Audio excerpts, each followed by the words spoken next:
అప్పటి వరకు ఆంజనేయుడు ఒక మామూలు వానరుడు. ఓడిపోయిన రాజు వెంట ఎగురుతూ తిరిగేవాడు. ఆ ఒక్క పూట సముద్రపు ఒడ్డున శాపం వదిలాక ఏమైంది? బలం వచ్చింది సరే, భయం ఎలా పోయింది? అందరూ భయపడే లంక వైపు ఎగిరి వెళ్లే ధైర్యం ఎక్కడిది? తప్పించుకునే తెలివి ఎక్కడిది? చటుక్కుమని అంతర్ధానమయ్యే మాయ ఎక్కడిది?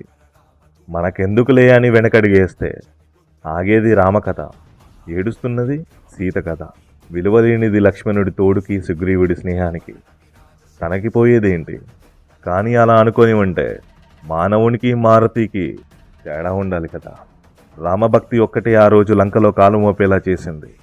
సీతమ్మ వారి జాడ చూపింది, లంకను అగ్నికి ఆహుతి చేసింది.